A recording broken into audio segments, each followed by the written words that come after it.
Yes, सो colligative property में पहला है हमारा relative lowering of vapour pressure. मतलब हमने बोल दिया कि जैसे ही हम सॉल्यूशन बनाएंगे solid in liquid solution where solid is non volatile, in that case जो भी अगर सॉल्यूशन बना तो सॉल्यूशन की वेपर प्रेशर और से सॉल्यूशन में सॉल्वेंट की वेपर प्रेशर बोलो या सॉल्यूशन की vapour pressure will be always, और टोटल वेपर प्रेशर है, total vapour pressure is also always less than that of the vapour pressure of the pure solvent.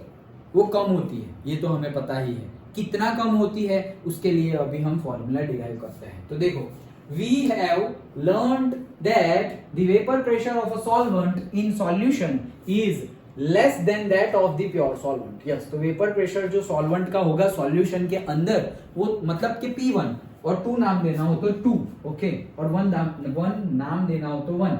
Suppose मैं solvent को बोल रहा हूं 1, तो जो P1 होगा will be always less than that of the P01, ये तो हमें पता ही है। Raoult established that the lowering of vapor pressure depends only on the concentration of the solute particles. Raoult ने क्या बोला, जो राउल्ट लॉ हम पढ़े, P is proportional to X, और फिर वो प्रोपोर्शनलिटी कांस्टेंट राउल्ट ने क्या यूज किया, P01, प्योर सब्सटेंस का वेपर प्रेशर। हेनरी ने क्या यूज किया था, KH। डन, याद आ गया ना, बस एक ही डिफरेंस था, अदरवाइज वहां भी pressure is directly proportional to mole fraction. तो Raoult establish that the lowering of vapour pressure, ये तो हमें पता ही है प्रेशर डाउन हो रहा है, लेकिन ये किसके ऊपर डिपेंड करता है, on the concentration of the solute particles. Solute particles का कॉन्सेंट्रेशन कितना है, अगर तुमने सॉल्यूट पार्टिकल्स ज्यादा लिया तो क्या होगा, चलो मान लो इक्वेशन यहीं से बन जाएगा, depends on the concentration of solute particles. मान लो हमने 1 लीटर में मैंने 1 kg नमक डाल दिया और दूसरे में 1 लीटर में मैंने 2 kg नमक डाल दिया। अब बताओ, दोनों में vapour pressure of the solvent तो डाउन ही होगा compare to the pure condition, लेकिन किस में ज्यादा डाउन होगा, 2 kg वाले में वेपर प्रेशर ज्यादा डाउन होगा। Very good, correct, okay. तो क्यों, उसके लिए भी हमने पहले भी थियरी में पढ़ लिया, क्या, P is directly proportional to mole fraction, okay. जो 1 kg वाला सॉल्यूशन है उसमें जो X मोल फ्रैक्शन ऑफ से सॉल्वेंट को ले लो 1, सॉल्वेंट और सॉल्यूट को ले लो 2, तो जो X1 होगा, ओके, सॉल्वेंट का मोल फ्रैक्शन और ये 1 kg वाला और ये 2 kg वाला, ओके। तो सॉल्वेंट का मोल फ्रैक्शन और यहां पर भी सॉल्वेंट का मोल फ्रैक्शन, सॉल्यूट का मोल फ्रैक्शन, सॉल्यूट का mole fraction. So mole fraction of the solvent compare to this, okay, दोनों केस में mole fraction of the solvent तो ज्यादा ही होगा, लेकिन ये दोनों की कंपेयर करें, इन दोनों की, तो इसका जो X1 होगा और इसका जो X1 होगा, कौन सा X1, चलो मान लो ये है ये है X11 और ये है X12, तो X11 ज्यादा होगा या X12 ज्यादा होगा, X12 सॉल्वेंट का है, ये सॉल्वेंट का है। सर लेकिन क्या X1? अरे क्या X12 क्या, सुनना नहीं, ये X2 तो सॉल्यूट है, ये X1 जो है वो सॉल्वेंट है, लेकिन 2 kg के लिए और ये 1 kg के लिए। समझ में आया, फिर से बता रहा हूं, X1 जो है वो सॉल्वेंट के लिए मैं यूज कर रहा हूं और X2 जो है वो मैं सॉल्यूट के लिए यूज कर रहा हूं। अभी X11 मतलब क्या, कि जब 1 kg वाला सॉल्यूशन डाला तब जो सॉल्यूशन में सॉल्वेंट का कितना मोल फ्रैक्शन है, सॉल्वेंट 1, तो मतलब सिंपली यहाँ पर 1 1 1 2 और ये है 2 1 और 2 2, लो अलग, ओके। पहले सॉल्वेंट सेम अमाउंट में लिया, पहले सॉल्वेंट, अच्छा चलो और इजी कर देते हैं, कंफ्यूज मत हो। देखो हमने क्या बोला कि जो हमारा वेपर प्रेशर है that is directly proportional to X, vapour pressure तो डायरेक्टली प्रोपोर्शनल टू X है। अभी तुमने ही आंसर दिया जो मैंने क्वेश्चन पूछा उसका, कि डिपेंड्स ऑन से, तुमने क्या बोला कि वेपर प्रेशर किसमें ज्यादा कम होगा, तो 2 kg वाले में कम होगा, वही बोला। 2 kg वाले में कम क्यों होगा, तो उसका डायरेक्ट आंसर है कि जब 2 kg वाला जो सॉल्यूशन है उसमें जो सॉल्वेंट का मोल फ्रैक्शन है वो कम है और सॉल्यूट का मोल फ्रैक्शन ज्यादा है। किसकी कंपेयर में कम और ज्यादा? वो 1 kg वाले सॉल्व की कंपेयर में कम और ज्यादा।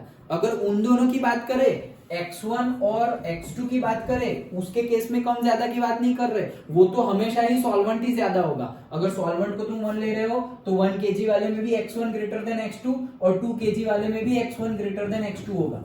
समझ में आया? सॉल्वेंट का मोल फ्रैक्शन ही ज्यादा होगा। लेकिन मैं बोल रहा हूं 1 kg वाले सॉल्यूशन को 2 kg वाले सॉल्यूशन के साथ कंपेयर करो और फिर बताओ कि सॉल्वेंट का मोल फ्रैक्शन कितना होगा। तो सॉल्वेंट का मोल फ्रैक्शन जो हम निकालेंगे वो जो 2 kg वाला है उसमें कम हो जाएगा, क्योंकि उसमें सॉल्यूट ज्यादा है, उसमें सॉल्यूट ज्यादा है, 2 kg डाला हुआ है। मतलब कि अगर 2 kg, एकदम सिंपल, देखो फिर से और सिंपल करता हूं, यहां पर 1 लीटर वाटर है, इसमें मैंने 1 kg सॉल्ट डाल दिया।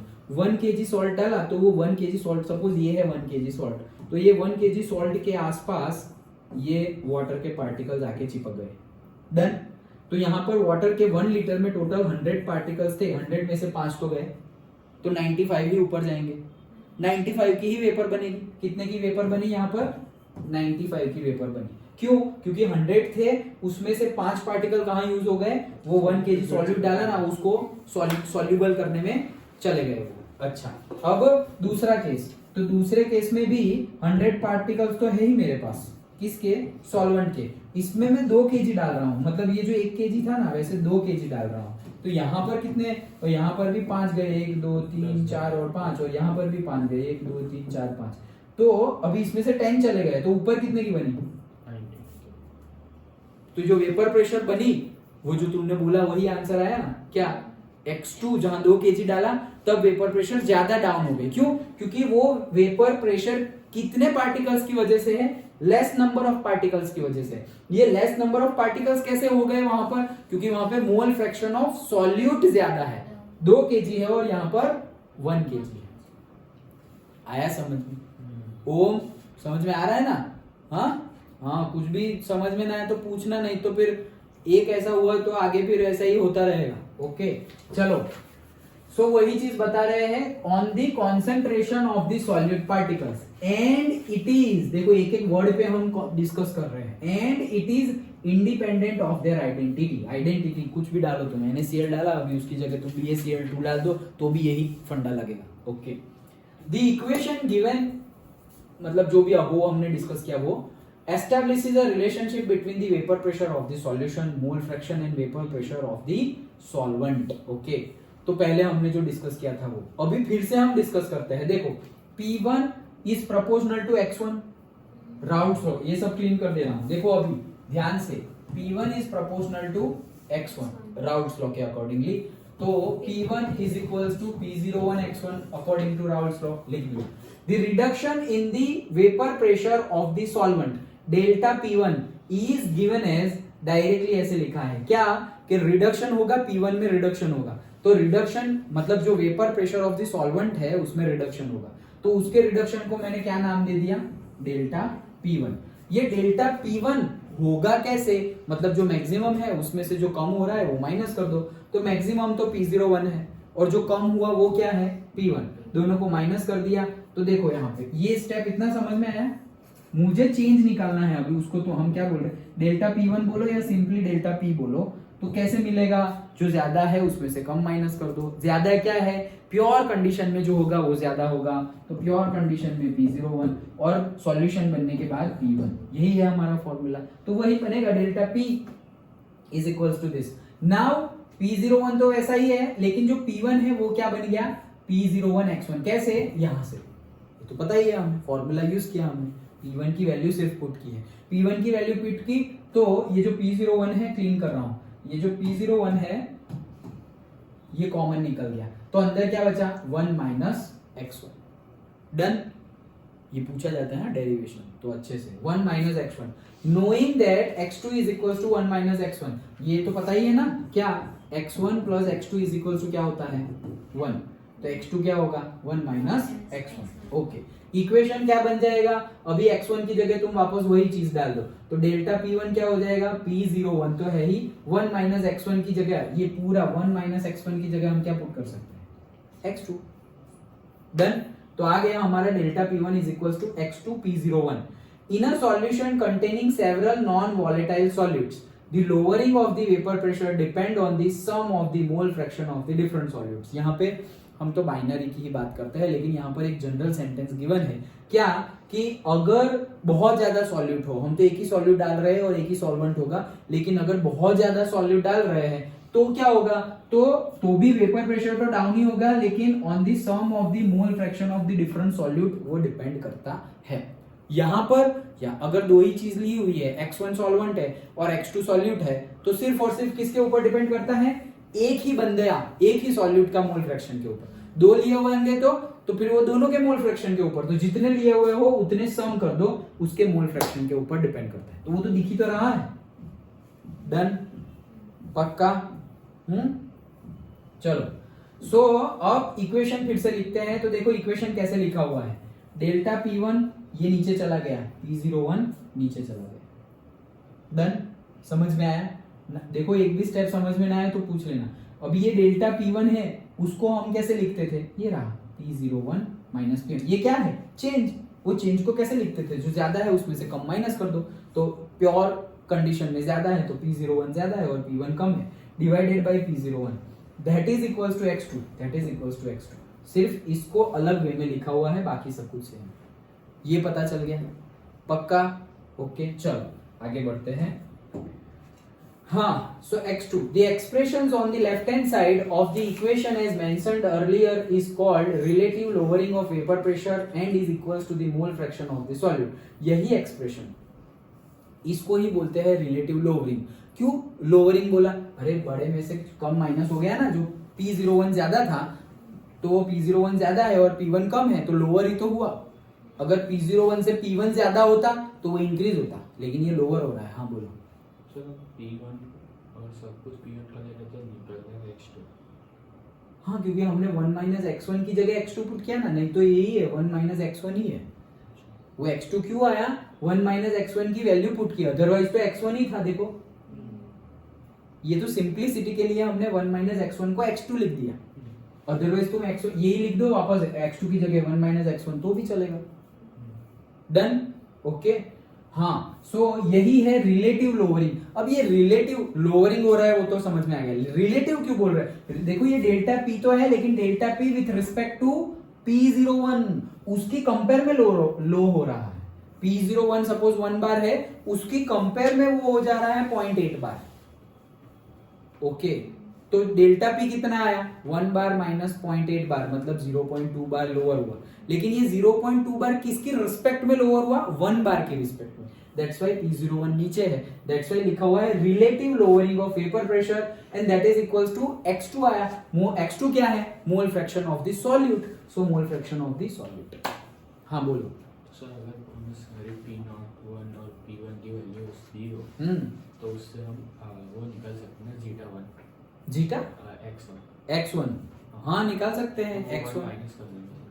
नहीं तुम x2 निकाल लो, तो x2 निकल गया तो 1 is equals to x1 plus x2 है, वो हाँ वैल्यू पुट कर दो x2 की तो x1 मिल जाएगा। 1 माइनस कर दो। हाँ 1 minus x1 is equals to x2। Done, okay. हाँ यहां तक का समझ में आ गया।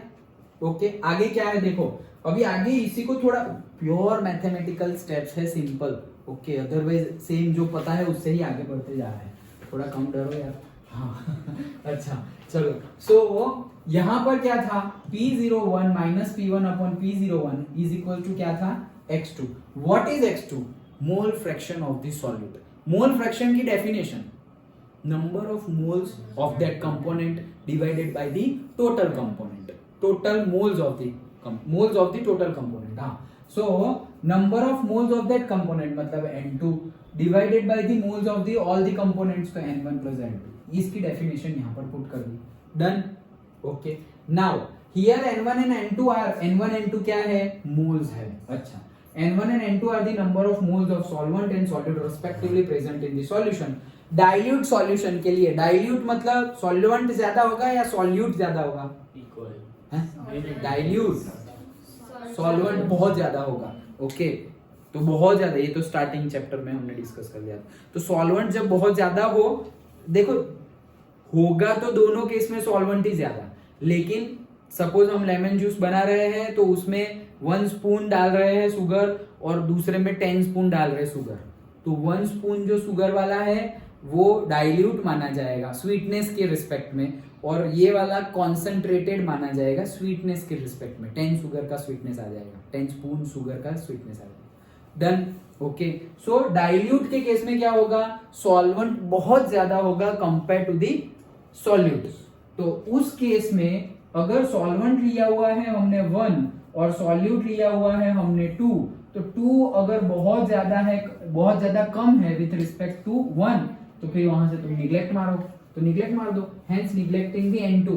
तो यहां से N2 को निग्लेक्ट कर दिया तो बाकी सिर्फ इतना ही बचा, N2 by N1, इतना ही बाकी बचा। क्यों? क्योंकि अगर बहुत कम हो तो हम निग्लेक्ट कर सकते हैं, ना करना हो तो भी चलेगा। अगर तुम्हें पता है number of moles of solute और लिखना हो तो लिखो, आंसर में ज्यादा कुछ फर्क आएगा नहीं। ओके, हाँ, बट मैथमेटिकल सिंप्लीफिकेशन के लिए हम कर रहे हैं। अच्छा, तो ये हमारा फॉर्मूला यहाँ आया। अब ये फॉर्मूला यूज करो या इसको और फर्दर डिवाइड करो। और फर्दर डिवाइड कैसे करेंगे, N2 by N1, what is N? अभी सर यहाँ पर भी N2 को निग्लेक्ट कर दो ना, नहीं कर सकते। या अगर यहाँ N2 को निग्लेक्ट कर दिया तो यहाँ पर भी कर दो ना, क्या प्रॉब्लम है? N2 को किसी के रिस्पेक्ट में निग्लेक्ट कर सकते हैं, मतलब यहाँ पर हमने N1 के रिस्पेक्ट में N2 को निग्लेक्ट किया है, मतलब बीच में N1 और N2 के बीच में प्लस और माइनस होना चाहिए। मल्टीप्लाई और डिवाइड नहीं चलेगा, या तो प्लस होना चाहिए या तो माइनस होना चाहिए, मतलब किसी के रिस्पेक्ट में हम वो पर्टिकुलर वैल्यू को निग्लेक्ट कर रहे हैं। तो N1 के रिस्पेक्ट में निग्लेक्ट कर रहे हैं, ये N2 को अगर तुम निग्लेक्ट करोगे, ऊपर तो कुछ है ही नहीं भाई। अगर यहां पर भी प्लस N1 या N2 माइनस N1 ऐसा कुछ होता तो तुम N2 को निग्लेक्ट करते तो चलता, लेकिन अकेला N2 है तो उसको निग्लेक्ट करने का थॉट शायद आए तो उसको निकाल देना। डन, क्यों नहीं कर रहे समझ में आ गया? ओके, हाँ चलो। सो वो हमने देखा और ये हमारा फॉर्मूला बन गया। ये N2 मतलब नंबर ऑफ मोल्स। तो मोल्स कैसे मिलता है? मोल्स तो मिलता है given mass by molecular mass, small m by capital M, और अगर बोले तो W बाय कैपिटल M, जो भी बोलो वो ओके, लेकिन होता क्या है, given mass upon molecular mass. तो अगर ये N2 है, उसका गिवन मास है से M2 डिवाइड, यही फॉर्मूला यूज कर रहा हूँ, divide by molecular mass capital M2, और N1 की जगह में भी वही लिख रहा हूँ, given mass upon molecular mass M1। देखो यही आ गया, मैंने M लिया हुआ है, उन्होंने W लिया हुआ है। डन, तो वही फॉर्मूला आ गया। बस यही फॉर्मूला, इसमें से 1 2 3 4 5, मतलब 4 और 1 5, 5 में से 4 गिवन होगा, 1 की वैल्यू फाइंड करनी है तो कर लो, यही numerical. Done, okay, simple. Here W1 and W2 are the masses, yes, molar masses पता है। Knowing all the quantities, the molar mass of solute can be calculated, जो हमारी हेडिंग था, qualitative properties and finding of molar masses. तो देखो property हम बोल रहे थे कि भाई पीएफ कम होगा, जैसे ही सॉल्वेंट में से सॉल्यूशन बनाएंगे तो पीएफ कम होगा, मतलब प्रेशर और फ्रीजिंग पॉइंट डाउन जाएगा। कितना डाउन जाएगा? इतना डाउन जाएगा, P01 माइनस P1, वैल्यू मिल गई, कितना डाउन जाएगा। अच्छा, अगर वो भी पता चल गया, नंबर ऑफ मोल्स कैसे पता चलेंगे? जिसके भी निकालने हो, सॉल्वेंट के निकालने हो सॉल्यूशन में नंबर ऑफ मोल्स, या फिर मोलर मासेस निकालना हो, मोलर मास सॉल्वेंट का निकालना हो या मोलर मास सॉल्यूट का निकालना हो, जिसका निकालना हो यहां से मिल जाएगा। हमें तो सॉल्यूट का ही निकालना है ना, क्यों?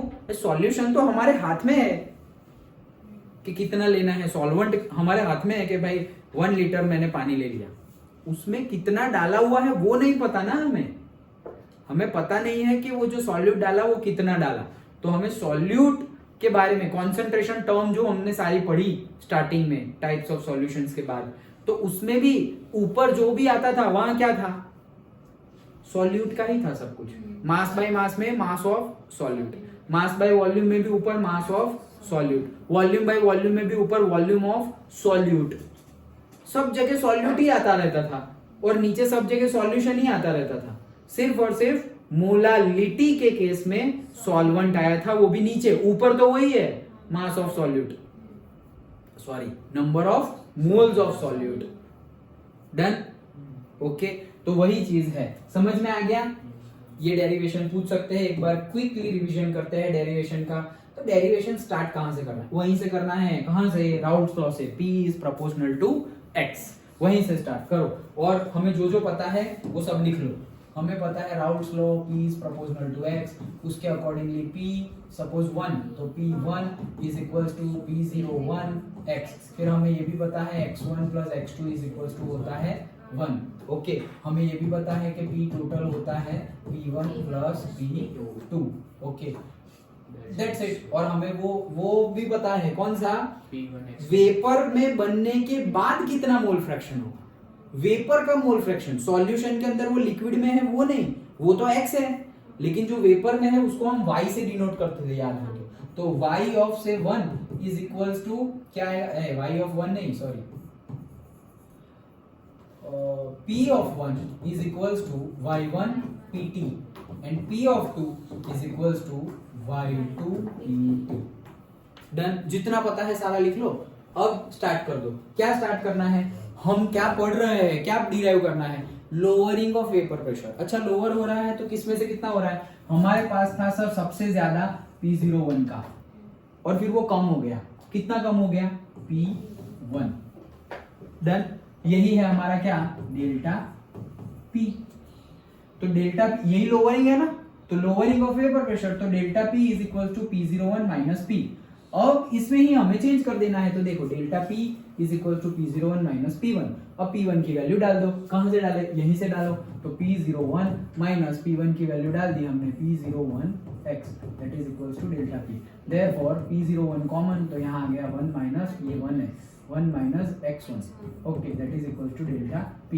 ये 1 माइनस x1 भी यहाँ से उठा लो। ओके, सो वो हो जाएगा P01 into x2 is equal to delta P। अभी मोल फ्रैक्शन ढूंढना हो तो x2 को इधर रखो और इसको उधर ले जाओ, so delta P is equal to P01। Relative lowering of vapour pressure, relative, इसके रिलेटिव में lowering of vapour pressure that is equals to the mole fraction of the solute। That's it। वही तो बोल रहे थे। ओके, तो mole fraction निकल गया हमारा रिलेटिव लोअरिंग में। अभी इसका फर्दर फॉर्मूला डिराइव करना हो तो x2 निकालो। x2 क्या है? Number of moles n2 divided by n1 plus n2 that is equals to delta P upon P01। अभी यहां से भी और सॉल्व करो। हाँ, तो करते हैं। n1 सॉल्वेंट का है, n2 सॉल्यूट का है, तो यहां से n2 निकाल दो, तो ये आ जाएगा n2 by n1 is equals to delta P upon P01।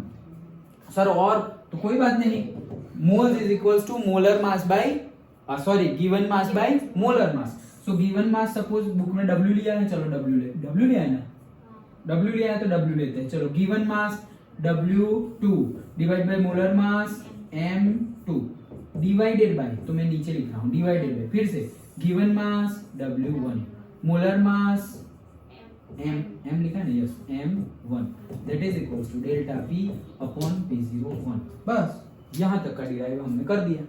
Start कहां से किया? स्टार्ट तो वहीं से करना है, P is proportional to X से। फिर करना क्या है? Lowering of vapour pressure. Lower मतलब delta P। Delta P is equals to P01 highest maximum minus जो कम हुआ वो, सो P01 माइनस P1, फिर P1 की वैल्यू डालो और फिर जो हमने किया खत्म। डन। तो ये डेरिवेशन भी पूछ सकते हैं और न्यूमेरिकल्स भी पूछ सकते हैं और एमसीक्यू तो पूछ ही सकते हैं। अंडरस्टूड? पक्का समझ में आ गया? श्योर? कोई डाउट नहीं? ओके ओके, चलो। तो ये था हमारा पहला क्वालिटेटिव प्रॉपर्टीज, हमें 4 समझनी है। Vapour pressure, freezing point, then boiling point and osmotic pressure. उसमें हमने एक प्रॉपर्टी समझ ली। Okay, lowering of vapour pressure. Okay, now से अब थोड़े हम न्यूमेरिकल डिस्कस कर लेते हैं, अदरवाइज सारे न्यूमेरिकल मिक्स होंगे। ओके, वो मिक्स ना हो इसके लिए हम कंसेप्ट वाइज देख लेते हैं, लेकिन तुम्हें टेस्ट में और एग्जाम में तो बोलेंगे नहीं कि ये कंसेप्ट का न्यूमेरिकल है। दैट्स वाई तुम्हें पहले से आइडेंटिफाई करना है कौन से कंसेप्ट का न्यूमेरिकल है। वो कैसे आइडेंटिफाई होगा? प्रॉब्लम स्टेटमेंट पढ़ने से आइडेंटिफाई हो जाएगा। 2 बार पढ़ने से भी आइडेंटिफाई ना हो तो 4 बार पढ़ो, लेकिन आइडेंटिफाई हो जाएगा। ओके चलो, तो ये हमने अभी पढ़ा relative lowering of vapour pressure, qualitative property में पहला। फिर नेक्स्ट हमें दूसरा समझना है, वो बाद में समझते हैं। ओके। तो न्यूमेरिकल देखते हैं